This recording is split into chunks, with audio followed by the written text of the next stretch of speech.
করতে এত টাইম লাগে? তাহলে লোড কর। এটা লোড দিয়ে আরেকটা লোড দিতে হবে। সকাল থেকে লোড দিছি, এইটার পর আমরা আর কাজ করতে পারবো না। লোড দিতে পারবি না মানে? এই মালগুলো বিক্রিতে আছে, আজকে লোড করতে হবে। ঠিক আছে। কি রে, কাজ করতে পারবি তো? হ্যাঁ, পারতে তো হবেই। চ চ।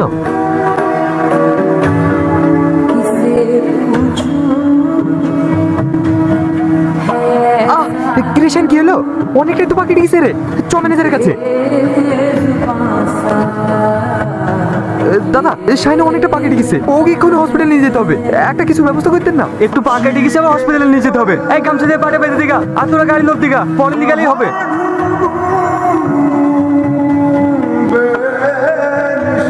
কি হয়েছে শাইনের? পা তো রক্ত ভেসে যাচ্ছে। দাদা, তাড়াতাড়ি শাইনকে গাড়িতে তুলুন।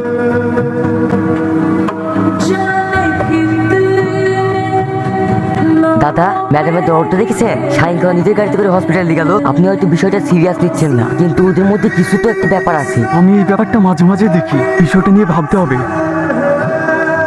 আহিন, কি হয়েছে তোর? তেমন কিছু না, পায়ে একটু একটু কেটে গেছে। ডাক্তার টিটিনাস দিয়ে দিয়েছে, আর কোনো অসুবিধা নেই। হায় আল্লাহ, এটা কি করেছে? সাথে করে বলি একটু দেখে শুনে কাজ করতে। মা, তুমি চিন্তা করো না, আমার তেমন কিছু হয়নি। এই সামান্য একটু কেটে গেছে। মাসিমা, এই ওষুধগুলো টাইম মতো খাইয়ে দেবে। আর তুমি এখন রেস্টে থাকো, এখন কিন্তু কাজে টাজে যাবে না। তুমি ঠিক করে ভুলে যাও মা, আমার কথা শুনবে নাকি? কিন্তু কাজে না গেলে? তোমার কোনো চিন্তা নাই মাসিমা, এটা আপনি রাখেন। টাকা আরে রাখেন তো, আমি আবার পরে আসবো। এই শ্রাবণী, কোথায় গেছিলি? শাহিনকে হসপিটালে নিয়ে গেছিলাম। সামান্য একটা কাজের লোককে তুই কেন হসপিটালে গেছিলি? আর কোনো লোক ছিল না? কয় টাকা দিলে তো ওরা নিজে থেকে ইচ্ছে করে নিত। তা হয় না বাবা, একজন শ্রমিকের বাকিটা চটপট করবে, আর আমি দাঁড়িয়ে তামাশা দেখবো। কি হয় না হয় সেটাকে তোর কাছ থেকে আমাকে শিখতে হবে। বাবা, গরিব থেকে তো তুমি মানুষই মনে করো না, তুমি বয়সের অহং করে অন্ধ হয়ে গেছো। ওই গরিবের রক্ত খাওয়ানি পরিশ্রমে তোমার এই অট্টালিকা বিলাসিতা। বাবা, তুমি অন্য কিছু ভাবো আর না ভাবো, অন্তত ওই শ্রমিকদের কথা ভেবো।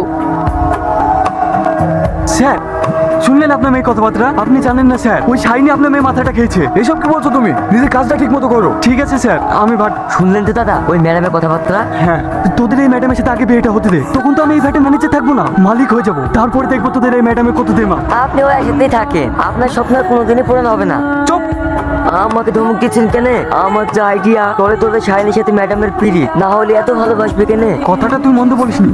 সালমা, কাল শাইনকে আমার সাথে একটু নদীর ধারে দেখা করতে বলিস তো। কেন রে? জানিস আমি শাইনকে মনে মনে অনেক ভালোবেসে ফেলেছি, বারবার শুধু ওর কথাই মনে পড়ছে। এ তুই কি বলছিস? ভাটার একটা শ্রমিক কি তোর বাপ যদি জানতে পারে তাহলে কি হবে একবার ভেবে দেখেছিস? তাছাড়া আমি যতটুকু জানি তোর বিয়ে তুই ম্যানেজারের সাথে হবে। কি? ওই জানোয়ারটার সাথে? ও তো মানুষের মধ্যে পড়ে না। টাকা থাকলে তাকে ভালোবাসা যায় না, ভালোবাসতে গেলে একটা মনের মতন মন লাগে, যেটা আমি শাইনের মধ্যে দেখেছি। ও গরিব হতে পারে, কিন্তু ওর মধ্যে একটা সুন্দর মন আছে। ঠিক আছে, তো যা ভালো হয় তুই তাই কর। চ এখন।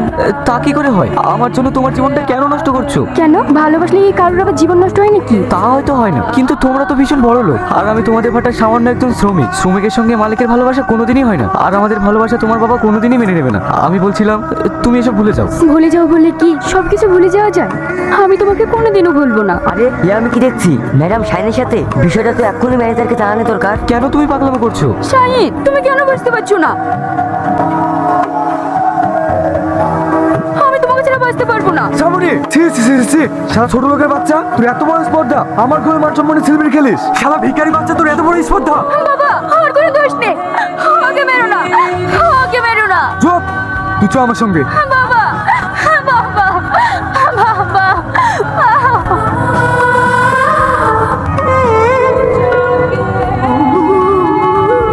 আজ থেকে তোর বাড়ি যাওয়া বন্ধ। এখন তুমি এখানে আসো, যত তাড়াতাড়ি সম্ভব। আমি তোমাদের বিয়েটা সেরে ফেলতে চাই। স্যার, আমার কোনো আপত্তি নেই, বলেন আমাকে কি করতে হবে। বিশুকে সঙ্গে করে কেনাকাটাটা সেরে নিও, তা না হলে একবার যদি পাওয়ারকে যায় আমার আর মান সম্মান বলতে কিছু থাকবে না। আপনার কোনো চিন্তা নেই স্যার, আমি সব ব্যবস্থা করে দিচ্ছি। দিদিমণি, খাবার নিয়ে এসেছি, খেলেন। জবা, আমি ওই ম্যানেজারকে বিয়ে করতে পারবো না, তুই একটু আমাকে সহযোগিতা করবি, আমি যেন শাহিনের কাছে যেতে পারি। হ্যাঁ, আমার ওই ম্যানেজারকে ভালো লাগে না। দেখ জবা, আমি শাহিনকে ছেড়ে বাঁচবো না, তুই একটু আমাকে ওর কাছে যাওয়ার ব্যবস্থা করে দেন না। ওরা গরিব বলে কি মানুষ না? জান দিদিমণি, আমার যা হয় হবে। এমন হয়ে চাঁদন দিয়েছিস কেন? দেখো দিনি মেরি কি করিছে। মা, আমি ওর সাথে মিশতে চাইনি। তুই জানিস নি তেলা চোর কখনো মেশে না।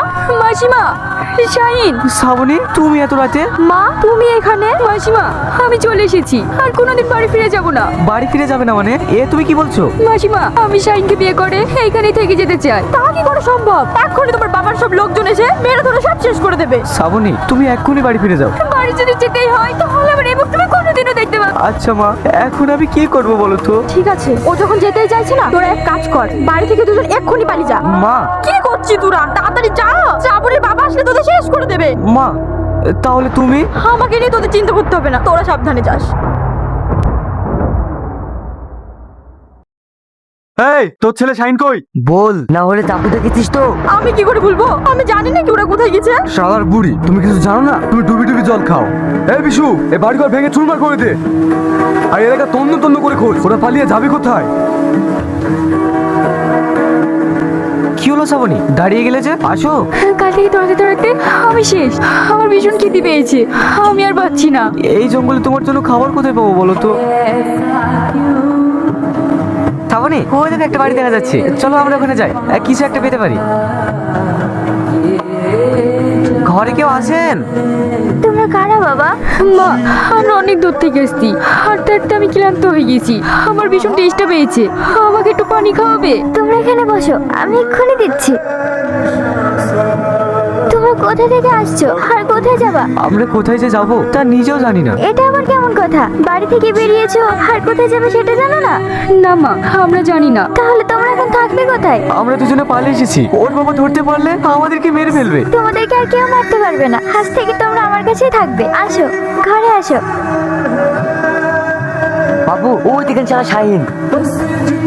শালাকে এখানে শেষ করে দেবো। শ্রাবণী কোথায়? থামেন, কাকে হাত দিচ্ছেন আপনারা? কে তুমি? শ্রাবণী, আমার সাথে আয়।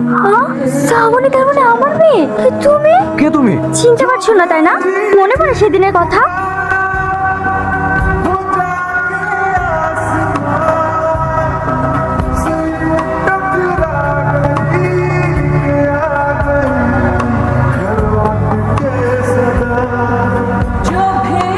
কি করছেন আপনি? আচ্ছা বলছি, হাত ছাড়েন। মাহি, এমন করিসনি, আমার কথাটা শোন। না, আমার হাত ছাড়েন। শোন, তোকে আমি অনেক টাকা দেবো, একটু শুধু আমার এই কথাটা মেনে নে। না, আমাকে ছেড়ে দেন বলছি, আমাকে ছেড়ে দেন। ছি ছি, আপনি একজন মালিকের ছেলে হয়ে শ্রমিকদের সাথে এরকম ব্যবহার করছে? এক্ষুনি ভাটার লোকজনকে এই বিচার চাই। আমরা এই ন্যায্য বিচার চাই। গরিব বলে কি আমরা মানুষ না? আমরা এখানে কাজ করতে আসবো আর আমাদের হাত ধরে টানাটানি করবে? মালিকের ছেলে বলে কি আমাদেরকে সব সহ্য করে নিতে হবে? এই তোমরা থামো, আমি দেখছি। দেখুন বাবু, আমরা ন্যায্য বিচার চাই, তাহলে আমরা ভাড়া কেউ কাজ করবো না। ঠিক আছে, তোমরা বসো। আমার ছেলে অন্যায় করেছে, সে বিচার আমি করছি। আমার ছেলে যে মেয়ের সম্মানহানি করেছে, সে মেয়েকে আমি পুত্রবধূ হিসেবে মেনে নিলাম। তাহলে সব ঠিক আছে তো? এই রাহুল, আমাদের খতিব সাহেবকে ডেকে নিয়ে তো, এই ভাড়াতেই সবার সামনে ওদের বিয়ে দিয়ে দেবো। বেড়া আমার বাড়ি থেকে, ছোট লোকের বাচ্চা কোথাকার। তুমি সবসময় আমার সাথে এমন করে কেন বলে তো? বিয়ের পর একটা দিন আমি শান্তিতে থাকতে পারিনি। তোর সাথে বিয়েটা কি আমার ইচ্ছে তো হয়েছে? আমার বাবা জোর করে দিয়েছে। এখন তো তোর সেই বাবা আর বেঁচে নেই, কে ঠেকাবে তোকে? যা, তোমার বাড়ি থেকে এক্ষুনি বেরিয়ে যা। না, এই বাড়ি থেকে আমি কোথাও যাবো না। যাবো না। যাবে না মানে? তুই যাবি না, তোর বাপ যাবে। বেড়া বাড়ি থেকে, বেড়া। ঠিক আছে, আমি তাই যাই। আমি মতো মেয়ে থাক, ওটা আমার মেয়ে, ও আমার কাছেই থাকবে। তুই বেরিয়ে যা।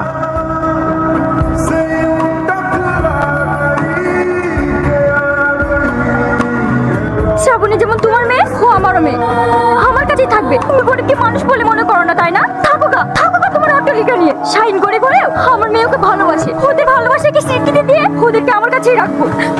মা, আমি তোমাকে ছেড়ে কোথাও যাবো না।